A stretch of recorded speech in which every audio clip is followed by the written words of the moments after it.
Hello, in this section I'm going to look at applications of linear programming. Now, typically this is no different from solving a system of inequalities or a linear programming problem, because the only difference really is that we're looking at word problems. So usually when it comes to word problems, you definitely want to read the question as many times as it takes until you can kind of understand what's being asked. So we look at this example where it says the old furniture company produces tables and chairs. Each table requires 2 hours of painting and 4 hours of carpentry work and yields a profit of $70. Each chair requires 1 hour of painting and 3 hours of carpentry work and yields a profit of $50. The maximum of painting hours and carpentry hours available each week is 100 and 240 respectively. How many of each should be produced each week to maximize profit? Okay, so there's quite a bit there, and if you want to pause and just read over it again, you're more than welcome to.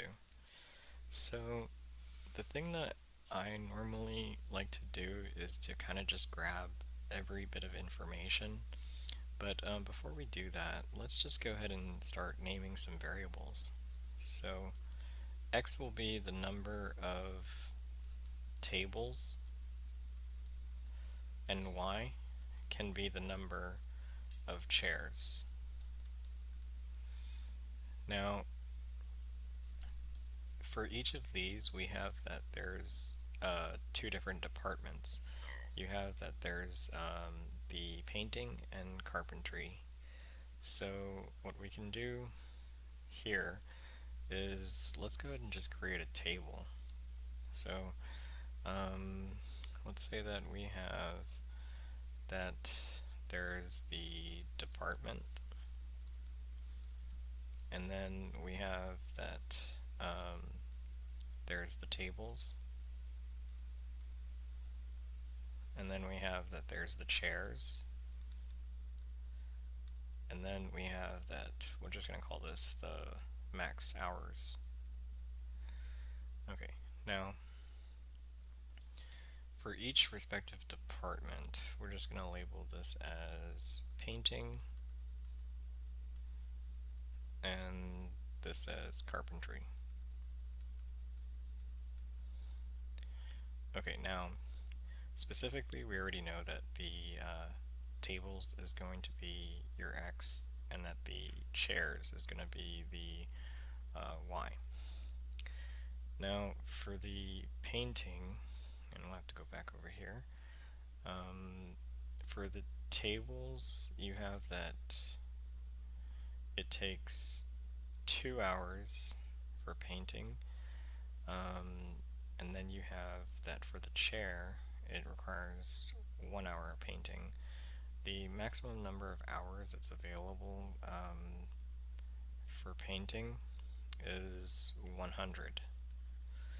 Okay, and we got that just by grabbing that right there and grabbing this right here and then grabbing the 100.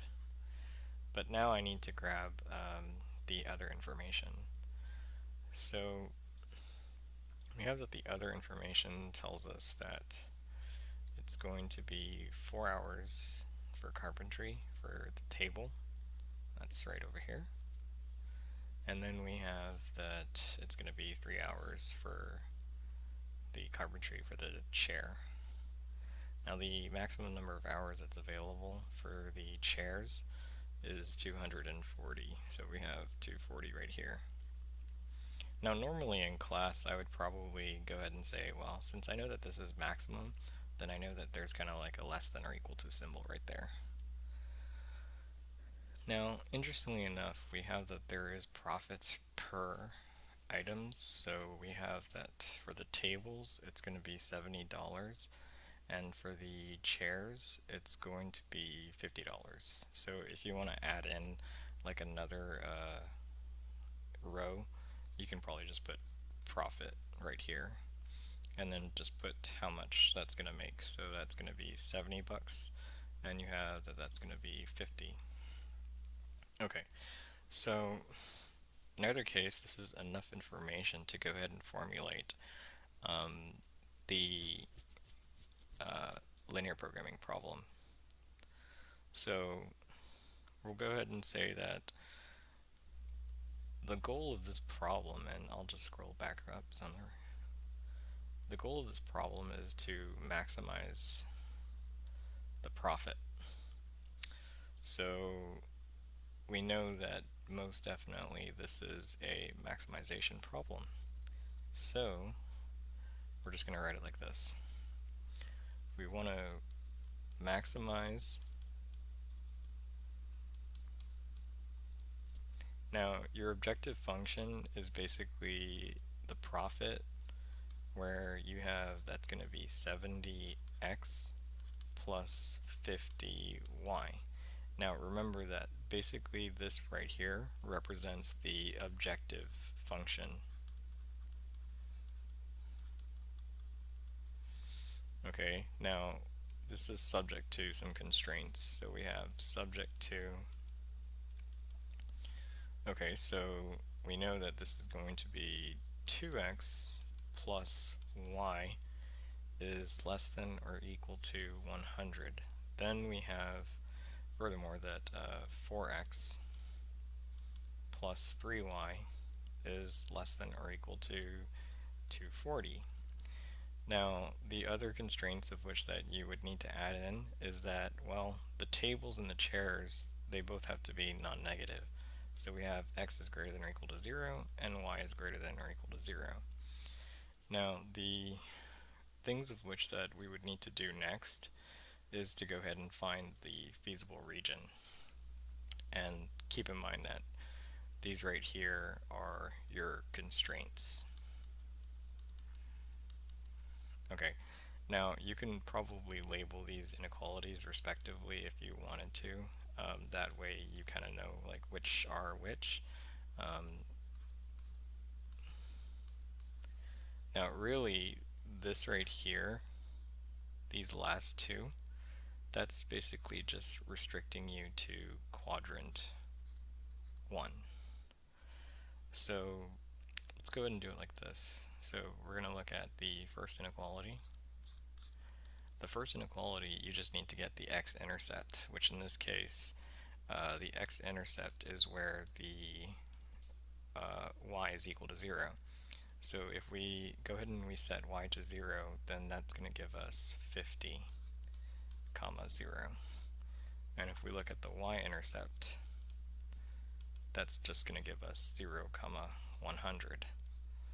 Okay, now if you're kind of like wondering how did I get those x-intercepts so fast, you can either do the algebra where you would set the y equal to 0 and you would get 2x equals to 100, and then that gives you the x equals to 50. And similarly, if you set the x to 0, then you get that y equals to 100. That actually gives you the answer right away. Or if you recall, like, you know, how I used a formula where I have that if I have ax plus by equals to c, basically the x-intercept is given by c divided by a, comma 0, but that's only if a is not equal to 0. And the y-intercept is going to be 0, comma c divided by b, but only if the the b is not 0. So we repeat that same process for the second inequality. So for the second inequality, you have that the x-intercept is going to be, well, it's going to be 60, comma 0, and the y-intercept is going to be 0, comma 80. Okay, so all that we need to do here is just kind of graph these sets of points in the x and y axis. So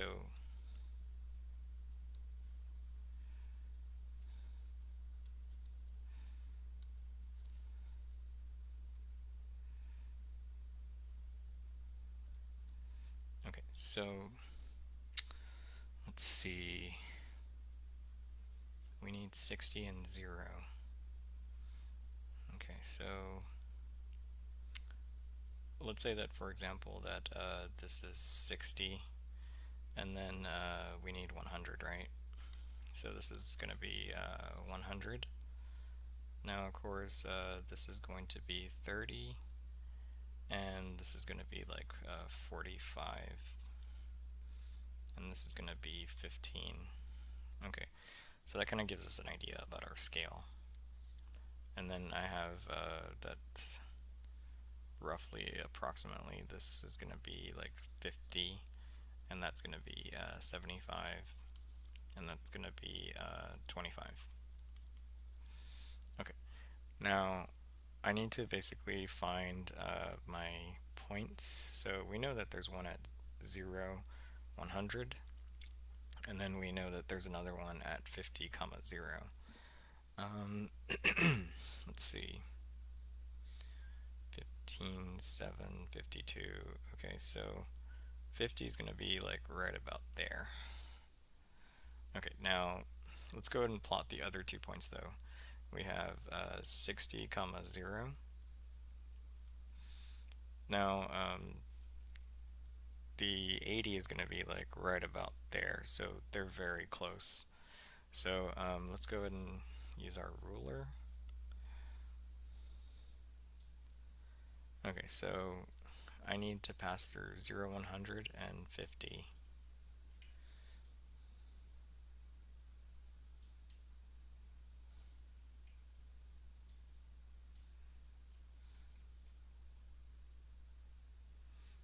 Okay, that's probably good enough.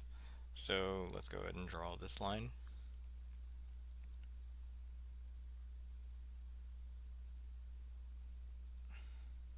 Okay, but then I also need to do this one right here. And I'll do it like this.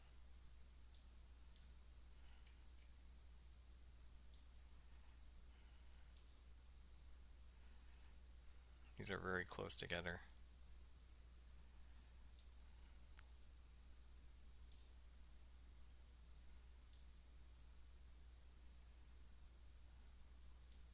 Okay, let's do this. So we'll draw our line.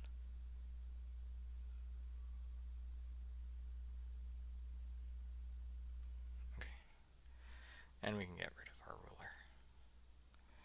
Okay, so here we have that there is a point of intersection, but let's go ahead and find that last. Okay, now notice that 0, 0 is the intersection of the boundary lines x equals 0 and y equals 0. Now if you go back to the inequalities, you'll notice that these are less than, and it's positive, positive, which means that basically the shaded region has to be below the boundary lines respectively. So another quick way to do that is, well, that is the quick way, that if it's positive and less than, then in that case it's going to be below. But the other is that if you plug in the origin, you'll see that it's a true statement, and then from there you know that it's going to be below. So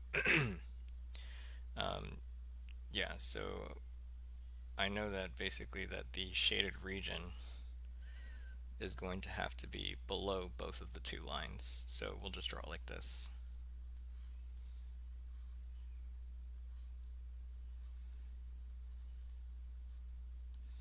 And then just do something like that. Okay, now I need to go ahead and find this point of intersection that passes through both of these 2 points. It's really hard to see, but I mean, we'll just kind of estimate like right there. Okay, so I need to figure out like where these two pass through. Now, the way of which that we can do this is we can just look at the equation that we were given. So we know that the equations that were given was 2x plus y is equal to 100, and then I have 4x plus 3y is equal to 240. Now, this is actually sort of like a systems of equations, or it is. So that means that you can actually solve it however way that you want to. Now, normally in class, I probably would tell you to just figure out like the equations, like y1, y2, and then just use the calculator. But let's go ahead and just say that, like, what if we just go ahead and say that, from the first equation, we can say y equals to, well, let's say 2x plus y equals to 100. So y equals to negative 2x plus 100. So this is me using a form of substitution method. Okay, so we plug in the y back into one of these two equations. So we have that, well, you're going to have, let's do it like this. You have 4x plus 3 times negative 2x plus 100 is equal to 240. So from here, what you can do is you can just say that you have 4x minus 6x plus 300 is equal to 240. But now you have that this is a simple linear equation. I know I'm getting a little out of the sketch, or yeah, we'll scroll back up. Negative 2x plus 300 is equal to 240. Now this gives me that negative 2x equals to negative 60. Okay, now if I solve for x, I get that x is equal to 30. So we have that x is equal to 30, and to find the y variable, you're just going to plug it back into this equation up here. So you have that y equals to negative 60 plus 100, which equals to 40. So what that means is that y is equal to 40. So we have that the ordered pair that these 2 points pass through, and yeah, my scale is off a little. Like if you want to just change it, you can. Um, yeah, so the scale is a little off, but I think it should be okay. So apparently it's at 3040. Oops. Okay, so apparently it's at 3040, so we have the point of intersections right there. So what that does is it tells us where we have our corner points. So let's just go ahead and label that so that we don't forget it. So we have 30 comma 40. Okay, so we have that our corner points are going to be 0 comma 80, and the other corner point is the 30 40 that we found. So we have 30 comma 40, and then we have 50 comma 0, and then we also have 0 0. Now the thing about 0 0 is that it's an ordered pair that gives us a value of 0, so it's probably not a good idea to use um, 0 0 because it's going to give you a value of no profit. Okay. Now, if we go back to our objective function, so we have to go back to the objective function, which is like 70x plus 50y. So the objective value that we were gonna that we're finding is through plugging in the x and the y into this equation. So if we plug in 80 into here, you're gonna get a value of 4,000. Okay, but if we plug in 50 times 70, we get a value of 3,500. Now we just need to figure out like what is 70 times 30. So that's going to be 2,100. And then if we do, let's see, if we do 50 times 40, that's going to be 2,000. So we have plus 2000, which that's going to equal to 4100. So that means that the optimum value or objective value that gives us the maximum is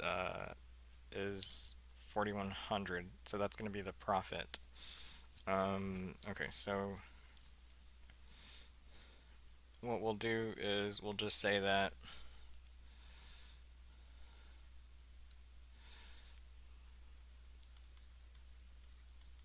there is a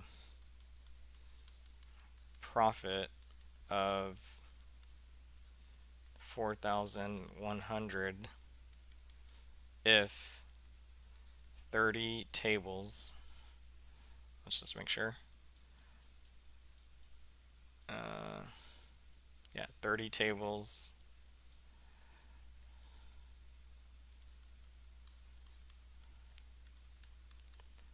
and 40 chairs are made. Now, notice that that's actually just the 1 week, actually. So, assuming that everything goes to plan, then that means that the total profit, the yearly, is going to be 52 times 4100. Okay, so in that case, that's going to give you the the annual profit, granted that everything does go to plan. And I mean, if you want to use your calculator, you can,